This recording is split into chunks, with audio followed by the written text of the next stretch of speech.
guys, it's Scarlett at Builder Cross, and I have a highly requested paint kit for you guys today. It is one of our quilt squares and one of our more popular designs. It is my favorite design. I actually had it on my she shed at my previous house. Super cute. And I'm going to go in with the colors that's provided. When you order this kit, you'll get the cutout, the brushes, which is a pack of 10. Great brushes. Recommend them all the time. Assorted colors in our apple barrel paint, and a Sharpie brush stroke marker.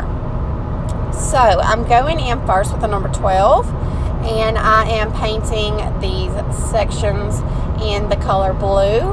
And you guys keep in mind that you could literally go in and totally change the colors that you use on the pattern, because in this kit you're going to get blues, greens, pinks, yellow, just an assorted way. So you don't have to do it the exact same way that I did. And I do recommend, if you feel like you're gonna maybe have a hard time remembering where the colors go, to go in beforehand and just with a pencil and a light hand just write like B for blue on the section that you want to be blue, and then go ahead and mark off all your blue sections.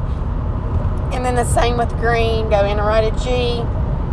I feel that this helps you just stay a little more organized, but don't worry about it if you don't think you need it. I'm going in now with the green that's provided, and I'm using that number 12 again. You guys know I love that brush for base coating.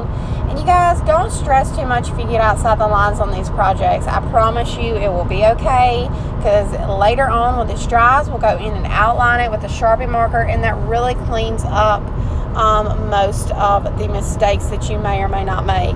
So that's just something to keep in mind. And I have heard some people say that the Sharpie marker goes a little bit outside the lines, but I actually prefer that. For one, I just like the look of a little bit of a thicker line, and for two, like the mistakes I was talking about, if your paint goes out a little bit, that thicker line is going to cover that up. And to me, just the thicker line makes it pop better. But of course, you don't even have to go in and outline this if you don't want to. You can just use the paint, just like a more traditional quilt look if you want to.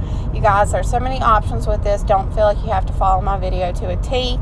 Just take this inspiration and make it whatever you want. So I've gone in with that hot pink color and painted the next section, and then that's how I like to do it. I like to work color section by section, not do like pink, blue, green. Like, just work my blues and work my greens and work my pinks. And I went in with lavender as well. These are some of my favorite colors. You can probably tell when I was choosing the colors for this quilt that I had my favorite colors in mind. I'm going in with the yellow, just kind of break it up. Yellow is so fun for summer and spring, and it's bright, so I wanted to add it here. And I'm just going to use this in the corners. And again, if you feel like you need to swap to a smaller brush when you get in some of these smaller sections, then go right ahead.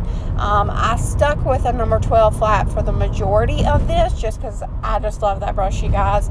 But you can definitely go in with a smaller brush. There's like a number 4 angled brush that's really good. Definitely would recommend that. That angled brush really helps you get into these smaller areas as well. So definitely try that one out if you're having trouble. And then I'm going to go in on my last little sections and repeat colors. So I'm going to be using that green, blue again. And then the same, I'm going to go in with just some repeating colors. Kind of just tying it all in, tying the center in with the edges. Again, change your colors if you want to. You can do whatever you want.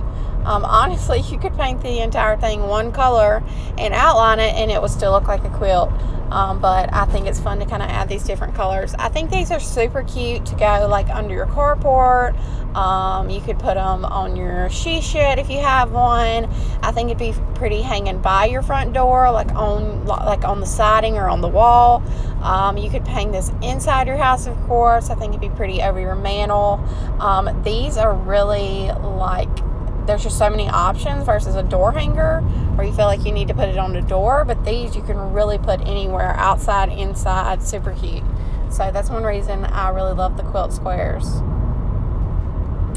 And then my last color I'll be going in with is just a tan, and that's what I'm going to use for the border. I just feel like that's kind of like a wood look, and I liked it just kind of like it was framed in wood is kind of what I was thinking. So I'm just going to go in with that tan color and paint the edges. And then after I'm done painting my tan, my product will be completely base coated. So now's the time you want to just take a little break, step back, let everything dry completely. If you feel like anywhere needs a second coat, go ahead and do that. But then just let it dry, and then we'll be able to go in with our Sharpie marker. And for me, the Sharpie marker is like one of the most rewarding steps in a project, because it's when things really start to come to life and you can kind of see anywhere where you may have messed up. You're like, oh, okay, it's not that bad, it's fine, the Sharpie marker is going to fix it. It just makes everything pop. And all I'm doing with my Sharpie marker is just going over the lines that are etched into the cutout for me. So this is really easy. You want it to be dry so that you're able to rest your hand on the product and not worry about smearing paint. Just resting your hand on the product really helps you to kind of stay more steady. And if you need to kind of move the project around with you as you go, that helps as well, so you can rest your hand on the table. And you can already tell just how it really pops, and I just think this is a fun part. And of course, I do go in at the end and use my number 4 round and some white paint, and I highlight everything because that's just me.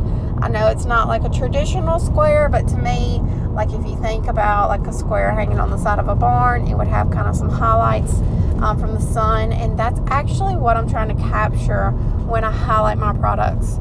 You're kind of making that effect. So I just like that step. It softens everything and completes it to me. But again, totally optional, totally up to you. But I did use a number 4 round again and some white paint. And after that, I'm done. This is a super fun paint kit. I really hope you guys enjoy it. I hope you guys enjoy this video and have a great day.